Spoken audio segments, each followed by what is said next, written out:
इजाज़त दें, I want to make a statement of public importance rule 261। Actually काफ़ी सारी चीज़ें हैं जिनके बारे में बोलना चाहता हूँ। Some good news and some not very good news for the opposition. सबसे पहले तो मैं आपके तवस्सुत से, इस असेंबली के तवस्सुत से पूरे सिंध के लोगों को थर कोल्स को नेशनल ग्रिड में कनेक्ट करने पे मुबारकबाद देता हूँ।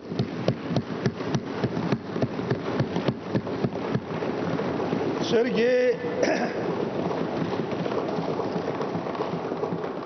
ये मंसूबा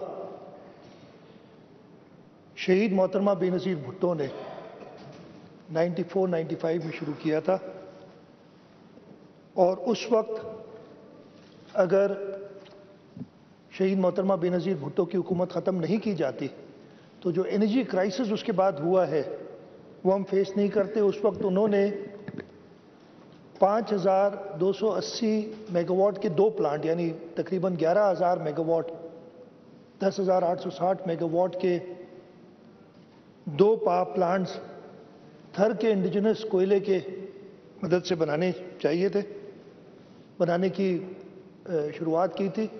लेकिन उसके बाद जो हुकूमतें आईं उन्होंने इन प्लांट्स को बंद कर दिया, थर के कोयले की एक्सप्लॉयटेशन बंद कर दी। उसके बाद 10 साल तकरीबन वहाँ पे कुछ नहीं हुआ। 10 साल बाद जब एक डिक्टेटर की क्वासी डेमोक्रेसी थी, दोबारा थर पे जब काम शुरू हुआ तो वो भी विदिन अ ईयर बंद करा दिया गया, और उसको बंद करने की वजह ये थी कि फेडरल गवर्नमेंट 0.25 सेंट्स के फर्क से उन्होंने वो प्रोजेक्ट बंद कर दिया। 2008 में पाकिस्तान पीपल्स पार्टी की गवर्नमेंट दोबारा आई और 2008 में इसको दोबारा शुरू किया गया। और मैं ये सबके इंफॉर्मेशन के लिए बताना चाहता हूं, और मेरे पास गवाह भी मौजूद हैं, कायम अली शाह साहब बैठे हुए हैं, कि बिलावल हाउस में ये मंसूबा दोबारा शुरू किया गया था। उधर बैठ के थर कोल एंड एनर्जी बोर्ड का क़याम हुआ। मैंने कुछ दिनों पहले ये बात बताई थी। उधर जब ये बात हुई तो चीफ मिनिस्टर साहब कायम अली शाह साहब थे, उन्होंने सदर आसिफ अली जरदारी से कहा कि जी प्रॉब्लम यह है कि हमें फेडरल गवर्नमेंट से वो सपोर्ट नहीं मिलती। तो उन्होंने कहा ये कोई मसला ही नहीं है, मैं फेडरल गवर्नमेंट को आपका मातहत करता हूँ। इस वक्त तो बड़ी बातें हो रही हैं, उस पर मैं बाद में आऊँगा। उन्होंने थर कोल एंड एनर्जी बोर्ड बनाया, चीफ मिनिस्टर सिंध उसके सरबराह हुए, और federal minister power vice chairman हुए, यानी फेडरल गवर्नमेंट को उन्होंने मातहत किया। और यही वजह थी कि हम जहाँ आज हैं हम पहुँच सके हैं।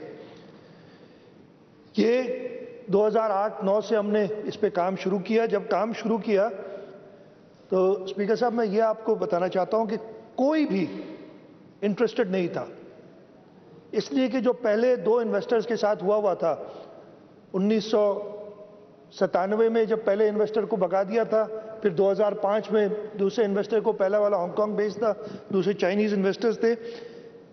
पूरी दुनिया से कोई आने के लिए तैयार नहीं था इन प्रोजेक्ट्स में। उस वक्त इंग्रो कॉरपोरेशन के साथ हमने एक जॉइंट वेंचर किया जो पाकिस्तान की तारीख का सबसे बड़ी पब्लिक प्राइवेट पार्टनरशिप है। उस पब्लिक प्राइवेट पार्टनरशिप में, और इंग्रो भी इस शर्त पे आ रही थी कि अगर हुकूमत सिंध उसके साथ आएगी, अकेला हम तो प्राइवेट सेक्टर में देना चाह रहे थे, और उन्होंने कहा जब तक हुकूमत सिंध हमारे साथ नहीं आएगी, इसलिए कि उन्होंने कमिटमेंट देखी थी हुकूमत सिंध की, और वो कमिटमेंट हमने प्रूव की है ओवर द ईयर्स। इंग्रो कॉरपोरेशन हमारे साथ आई, वो पब्लिक प्राइवेट पार्टनरशिप बनी। और स्पीकर साहब, इतनी मुश्किलात, मैं उनका गवाह हूं। जैसे मैंने कहा, कायम अली शाह साहब थर कोल एनर्जी बोर्ड हेड करते थे, वो तो सारा फेस कर रहे थे हर एक को। फेडरल गवर्नमेंट ने पहले कहा कि कोल प्रोविंशियल सब्जेक्ट है कि नहीं है। मेरे ख्याल है वो भी एक वायद ही था कि फेडरल कैबिनेट में चीफ मिनिस्टर सिंध गए और उधर मनवा के आए कि ये प्रोविंशियल सब्जेक्ट है।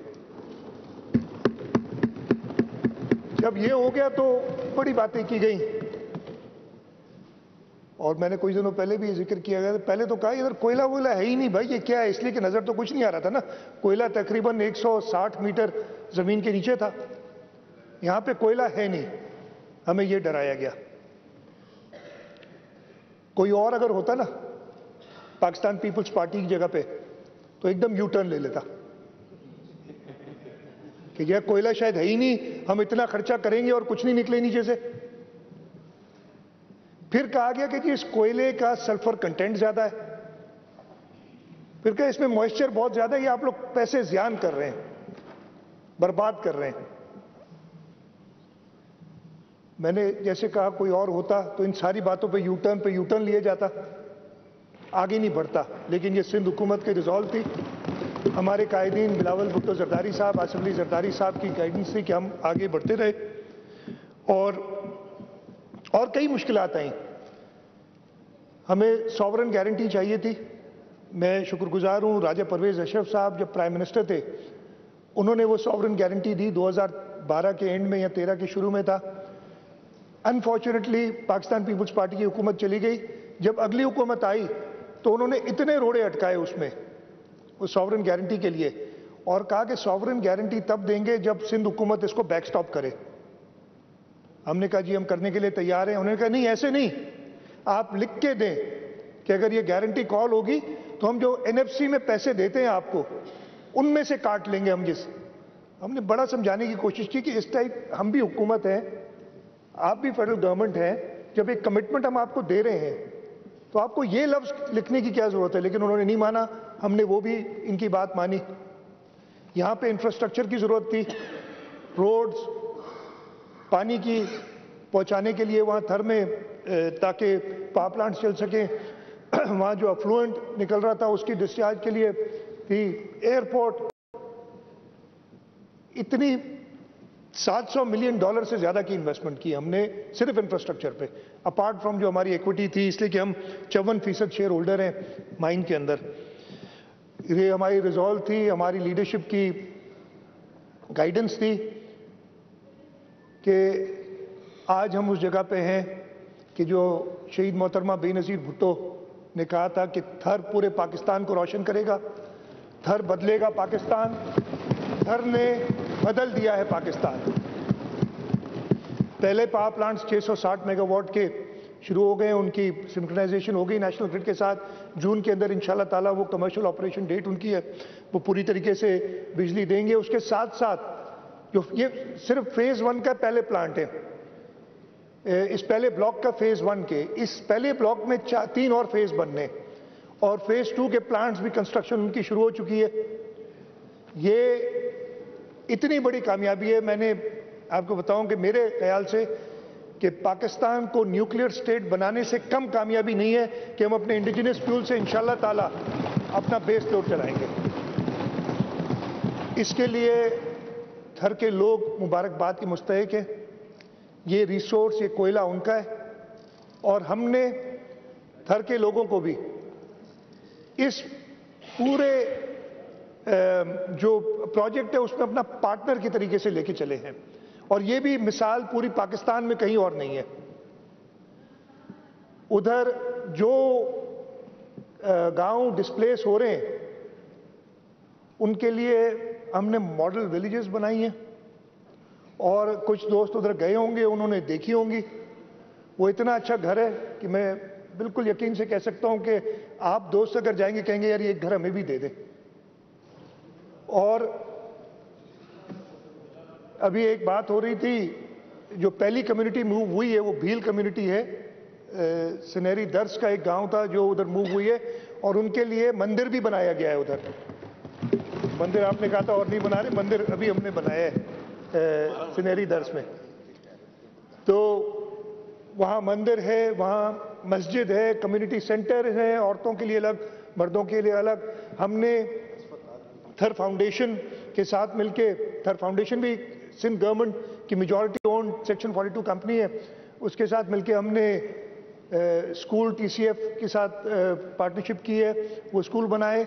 अस्पताल, वो तो छोटा पहले मारवी क्लिनिक बनाया था, अभी इंशाल्लाह 250 बेडेड अस्पताल हम बना रहे हैं, जो कि जिसकी मैनेजमेंट हम इंडस हॉस्पिटल को दे रहे हैं। तो ये सारी बातें ऐसी हैं जो पहले कभी पाकिस्तान में नहीं हुई। हर शख्स जो ब्लॉक 2 का है वो गेनफुली एम्प्लॉयड है थर कोल माइंस में। उस पूरे गांव के का जो भी गांव डिस्प्लेस में एक फर्द एम्प्लॉयड है वहां पे Sindh Engro coal mining company में या ईपीटीएल जो पावर प्लांट है उसके अंदर। उसके अलावा जो भी डिस्प्लेस हुए हम उनको शेयर होल्डर बनाना चाहते थे, लेकिन जब लोगों से बात हुई लोकल, उन्होंने खुद कहा कि जी हमें ये शेयर वेयर का नहीं पता, कल को घाटा हो जाएगा, हमें तो पक्की इनकम बताएं। तो हमने उसका इंतजाम किया हर खानदान को, और 1228 if I remember the number correctly जो इस ब्लॉक 2 में डिस्प्लेस हुए या गुरानो रिजर्वायर में जो डिस्प्लेस हुए, उनको लाख रुपए साल का हम सिंध हुकूमत अपने प्रॉफिट्स में से देगी, और वो हम कमिट कर चुके हैं और इंशाल्लाह पहली केस चली जाएगी फॉर लाइफ। तो उनको हमने पार्टनर्स बनाया है। ऐसी इधर लोग बात करते हैं बाकी जगह पे जहां पे फेडरल गवर्नमेंट ने ऑयल और गैस को एक्सप्लोर करके और वो नेचुरल रिसोर्सेज बलूचिस्तान में सिंध में लिए हैं और लोकल लोगों को कुछ नहीं मिलता। हमने ये इंश्योर किया है कि लोकल्स को, इसलिए कि ओनर्स वही है, सब कुछ उन्हें मिले। एक बड़ा मसला जैसे आज तक वो हम सुनते हैं कि जी बलूचिस्तान सुई में से गैस निकली थी, आज तक सुई में गैस नहीं है। हमने कहा कि जी यहाँ थर में जो भी जो 50 यूनिट लेते हैं जो बिलो सब्सटेंसेस जिनकी उनकी एक रेट होता है कि जी बहुत पुअरेस्ट टू द पुअर, हमने कहा नहीं 50 बहुत कम हो जाएगा।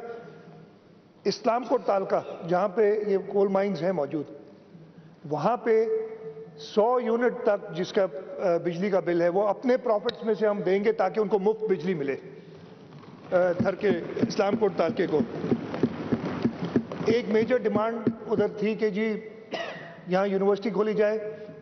एनडी यूनिवर्सिटी से बात की, वो अपना कैंपस खोलेगी, लेकिन ये स्टार्ट है। लोगों ने उस पर भी क्रिटिसिज्म शुरू कर दी कि जी पूरी यूनिवर्सिटी नहीं खोल रहे, कैंपस। ये तेज तरीन तरीका है वहाँ पे एक यूनिवर्सिटी एजुकेशन प्रोवाइड करने का। वहाँ पे एक कैंपस खोल के और उसको अल्टीमेटली से मेरा ये मतलब नहीं, इंशाल्लाह ताला इसी दौर में हम उसको फुल फ्लेज यूनिवर्सिटी में कन्वर्ट करेंगे। शुरू में सिर्फ हम एनडी यूनिवर्सिटी से मदद ले रहे हैं कि वो सेटअप करने में हमारी मदद करे, और उसके अलावा एक और जनरल यूनिवर्सिटी भी लोगों ने इंटरेस्ट शो किया, पब्लिक प्राइवेट पार्टनरशिप में हम उधर करना चाहेंगे अलॉन्ग विद थर फाउंडेशन। तो अच्छी खबर थी, सबके लिए अच्छी खबर है। मेरे आई एम श्योर ऑपोजिशन वाले दोस्त भी इससे एग्री करेंगे कि ये कोई और सूबाई हुकूमत नहीं कर सकी है इस टाइप का प्रोजेक्ट जो थर में हुआ, और उधर जाके देख के पता चलेगा कि उधर क्या किया। और जो लोग उधर पहले जाते रहे वो 4 या 5 साल पहले जब आ गए तो वहां रेगिस्तान था, कुछ भी नहीं था, और उधर जाके देखेंगे क्या।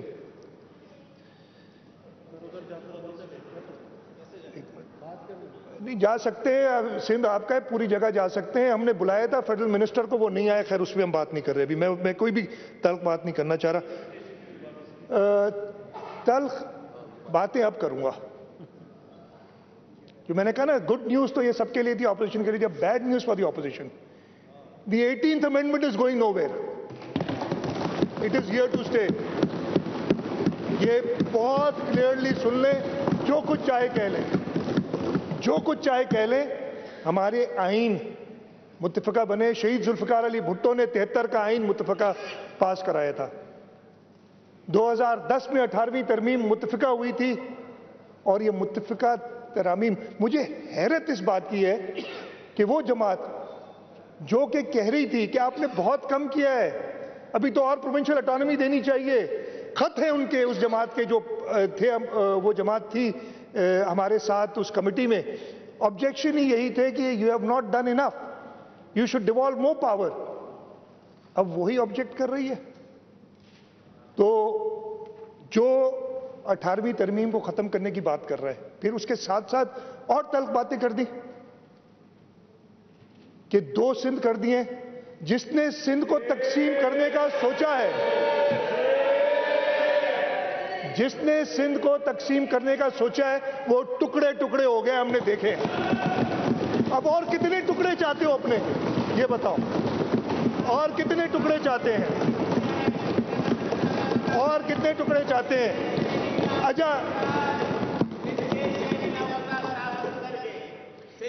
अच्छा मैं बताता हूं, कंवर साहब बैठे बैठे ना बोले, आप मौका मिलेगा आप बोल लीजिएगा। इस पे हम रेजोल्यूशन पास करेंगे, आपको बोलने का मौका देंगे। जो बात करते हैं इस तरह ना करें ना, लेट हिम स्पीक, आप बैठ जाएं। चीफ मिनिस्टर स्पीकिंग, आप बैठ जाएं। इस तरह की बात ना करें। सर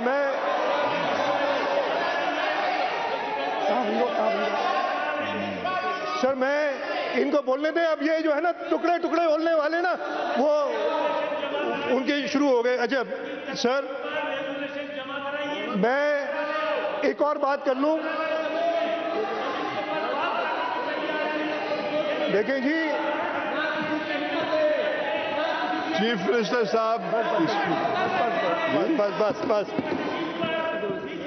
तो सर ये रेजोल्यूशन पे बात कीजिएगा ना अपने टाइम पे। नॉट दी वे। नहीं, आप लोग बैठ जाएं। नहीं, प्लीज बैठ जाएं आप लोग, तो सुन लें। अच्छा जी, बैठ जाएं, आप लोग बैठ जाएं please. He is making a statement, please let him make a statement. अभी मैं दे रहा हूँ स्टेटमेंट जी, अभी तो शुरू हुआ हूँ। अब बैठ जाए, आप कर लेना। जब आपने रेजोल्यूशन जमा कराई है तो उस पर बात करना है। जब आपकी रेजोल्यूशन आएगी तो बात करना ना। अब तो आप बैठ जाएं, प्लीज सिट डाउन। अच्छा सर, इसके अलावा दो मैं आपको बता दूं, बस चुप करो यार, पता लगा।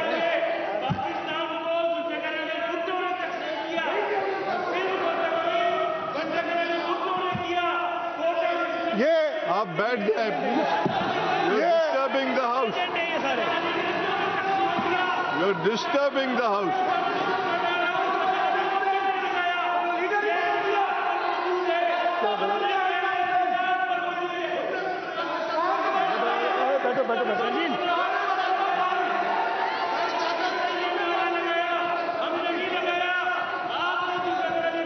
आपको मैंने इजाजत नहीं दी है बोलने की, आप बैठ जाएं, प्लीज बैठ जाएं।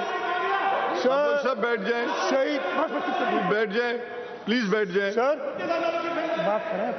Chief minister is making a statement in the house, you should listen to it. अगर आपको जवाब देना है आप जवाब दे देना। बस दिस इज नो वे। नहीं, ये कोई तरीकेकार नहीं है। This is not the way. जज्बाती नहीं। सर स्पीकर साहब, शहीद जुल्फिकार अली भुट्टो के बारे में जो कुछ कहेंगे, शहीद जुल्फिकार अली भुट्टो के सुनहरी हरफों में याद करते हैं तारीख में हम। पूरी दुनिया मानती है ये अब कुछ नहीं होगा। जो इनके लीडर थे ना, जैसे कहा, जिनके लिए खुद जो भी बोल रहे बहुत तारीफें करते थे, अब उन्हीं को देते। हमारा लीडर एक है, हम उसको मानते हैं और इंशाल्लाह ताला हमेशा मानते रहेंगे। इनकी तरह नहीं है कि अपने लीडर बदल देंगे किसी और के प्रेशर में आके, या पता नहीं बोले ना अब उसके लिए। सर मैं दो तीन चीजें और बताना चाहता हूं। एक और भी बात चल रही है, आर्टिकल 149 किसने पढ़ा? किसी ने पढ़ा है आर्टिकल? मैं पढ़ के सुनाता हूं, आप बैठ जाएं, बैठ जाएं,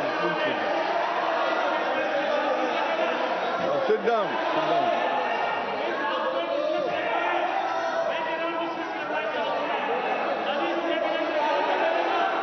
प्लीज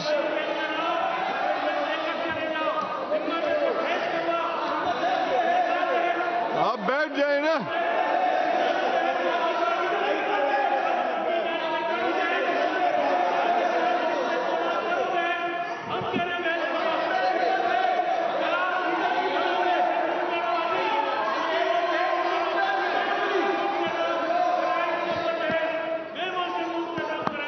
अजय जी आज ये बोल देंगे ना।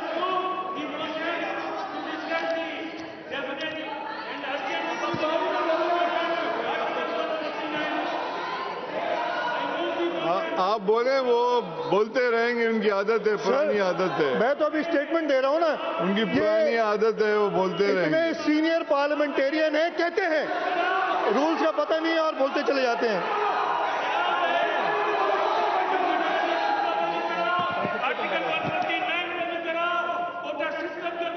बैठ जाएं आप।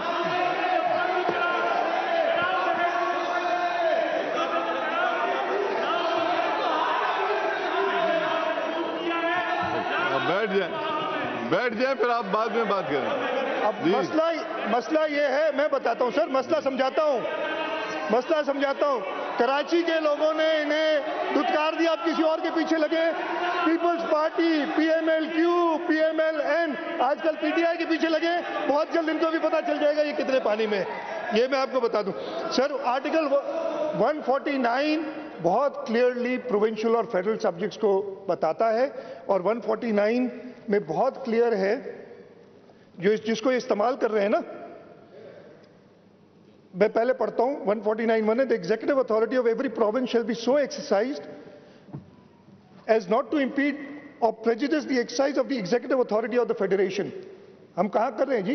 एग्जीक्यूटिव अथॉरिटी ऑफ फेडरेशन, कहीं पे भी impede.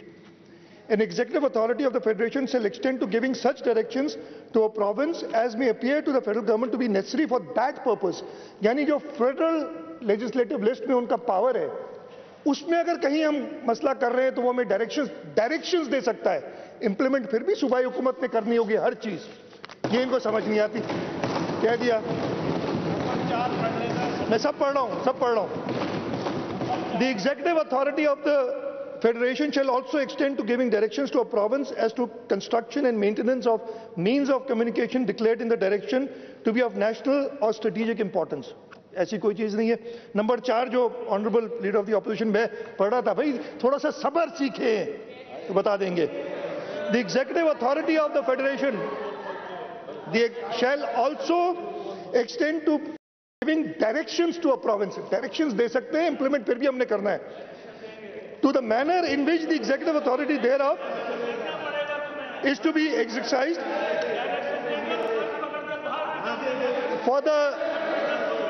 for preventing any grave menace to the peace or tranquility or economic life of Pakistan। ये peace और tranquility तब था जहां ये दहशतगर्दी जब करते थे सूबे में। अब कोई सूबे में कोई दहशतगर्दी नहीं है, दहशतगर्दों को हम तबाह कर चुके हैं।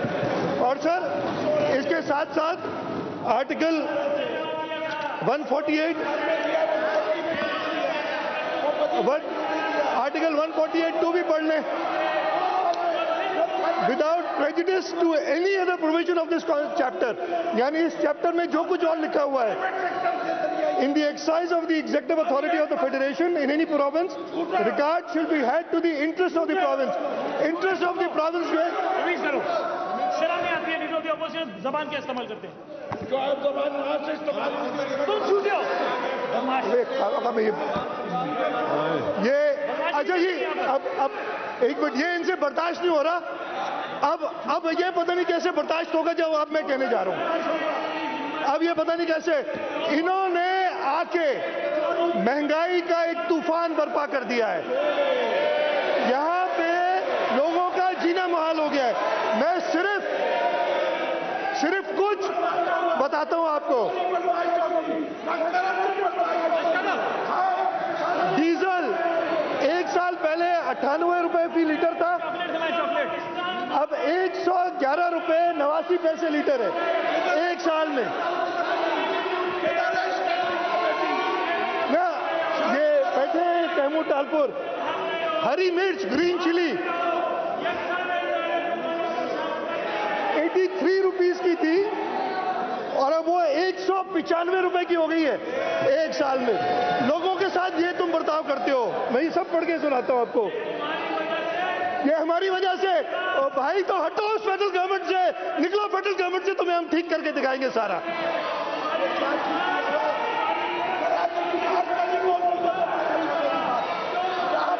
तूरी 46 रुपए किलो से 87 रुपए किलो 1 साल में। मार्च 2019 और मार्च 2018 का मैं डिफरेंस बता रहा हूं। लौकी 30 रुपए किलो से 65 रुपए किलो। ये सारे इनको बताता हूं। पीस जो है 39 रुपए से 52 रुपए किलो। टमाटर हर एक की जरूरत पिछले साल मार्च में 21 रुपए किलो, इस साल 77 रुपए किलो है मार्च में, 77 रुपीज, और ये 104 तक गया था। प्याज 27 रुपए से 32 रुपए।